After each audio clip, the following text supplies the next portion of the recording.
Basic గా ఇప్పుడు ఎవరైతే జేఈ మెయిన్స్ ప్రిపేర్ అవుతున్నారో అందరి మైండ్ లో ఉండే ఒకటే క్వశ్చన్, జేఈ 2026 అనేది టఫ్ అవ్వబోతుందా, లాస్ట్ ఇయర్ నీట్ ఎగ్జామ్ దీని మీద ఏమన్నా ఎఫెక్ట్ చూపిస్తుందా, ఎన్డీఏ ఇయర్ పేపర్ ఏమన్నా బాగా డిఫికల్ట్ చేస్తుందా కంపేర్ టు ప్రీవియస్ ఇయర్స్, ఇలా చాలా మందికి చాలా క్వశ్చన్స్ ఉన్నాయి. ఈ వీడియో ఎండ్ వరకు చూడండి అమ్మా. ఈ జేఈ 2026 ఎలా ఉండబోతుంది అనేది ప్రీవియస్ ఇయర్ అనాలిసిస్ తో మనం చూద్దాం. జేఈకి అపియర్ అయిన క్యాండిడేట్స్ ఎంతమంది అంటే 2020, 2021, 2022, 2023, 2024, 2025 ఇది మీకు డేటా ఎంతమంది అపియర్ అవుతున్నారు.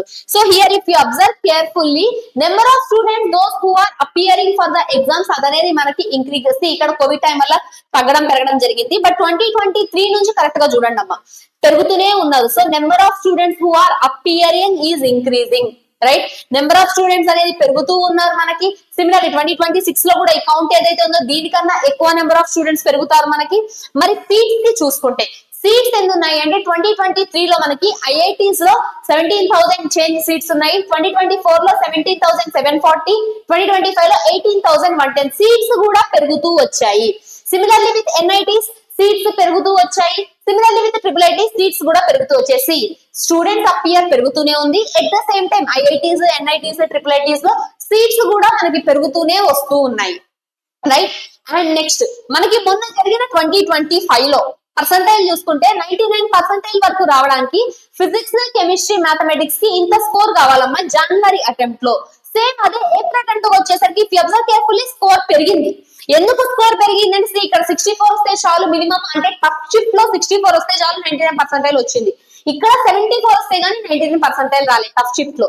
సిమిలర్లీ జానవర్ లో 62 మార్క్స్ కే మీకు 99% వచ్చింది. ఇక్కడ కెమిస్ట్రీలో 57 మార్క్స్ కి కొంచెం కెమిస్ట్రీ తగ్గింది. నెక్స్ట్ మ్యాథమెటిక్స్ 39 కి 99% వచ్చింది, ఇక్కడ 41 కి 99% వచ్చింది.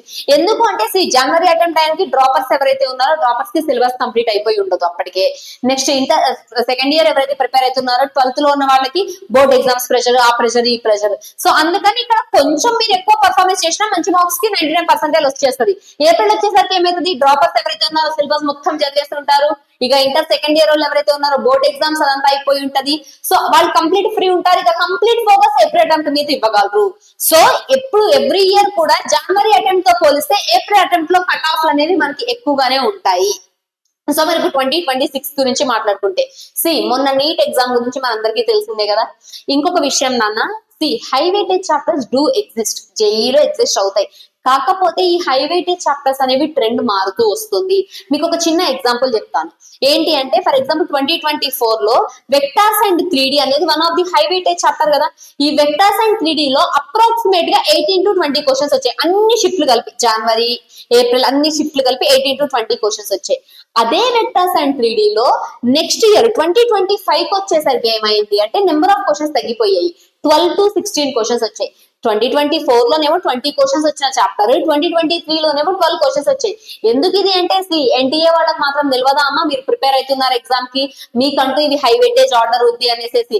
అండ్ ఆల్సో మనకి ఎక్కడన్నా అఫీషియల్ గా వచ్చిందా ఇది హై వెయిటేజ్, దీని నుంచి నేను 2-3 క్వశ్చన్స్ ఇస్తా, దీని నుంచి నేను తక్కువ క్వశ్చన్స్ ఇస్తా అనేమన్నా ఉందా? ఏం లేదు కదా.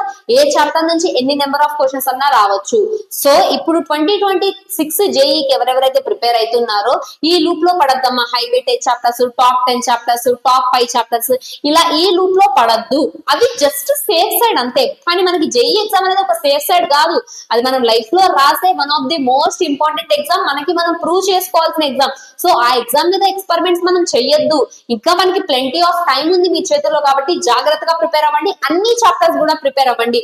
వెక్టర్స్ అండ్ 3D ఇంపార్టెంట్ అనేసి దాని మీద పీవైక్యూస్ ప్రాక్టీస్ చేసి వేరే వదిలేయడం, మ్యాట్రిసెస్ అండ్ డిటర్మినెంట్స్ ఇంపార్టెంట్ అనేసి ప్రాక్టీస్ చేసి వదిలేయడం అలాంటివి చెయ్యొద్దు. ఒకవేళ కావాలంటే 2024, 2025 పేపర్స్ తీసుకొని చూడండి అమ్మా. నెంబర్ ఆఫ్ క్వశ్చన్స్ ఇక్కడ ఏ చాప్టర్ అయితే వచ్చాయో ఇక్కడ కొంచెం తగ్గింది ఆ కౌంట్. సో 2026 వచ్చాక ఆ కౌంట్ ఇంకా తగ్గుతుంది మనకి. ఒక 2024 లో ఒక చాప్టర్ నుంచి 10 క్వశ్చన్స్ వస్తే 2025 లో అదే చాప్టర్ నుంచి 6 క్వశ్చన్స్ వచ్చాయమ్మా. సో ఇప్పుడు 2026 లో అదే చాప్టర్ నుంచి ఒక 4 క్వశ్చన్స్ వచ్చే ఛాన్స్ ఉన్నాయి. సో నెంబర్ ఆఫ్ క్వశ్చన్స్ అనేది తగ్గుతున్నాయి. క్వశ్చన్స్ వస్తాయి కాదు అని కాదు, బట్ నెంబర్ ఆఫ్ క్వశ్చన్స్ అనేవి తగ్గుతాయి. సో ఈ లూప్ లో ఏం పడకుండా ఇంకా మీకు టైం ఉంది. ప్రాపర్ గా అన్ని చాప్టర్స్ ప్రిపేర్ అవ్వండి. బేసిక్స్ అన్ని అన్ని ప్రిపేర్ అవ్వండి.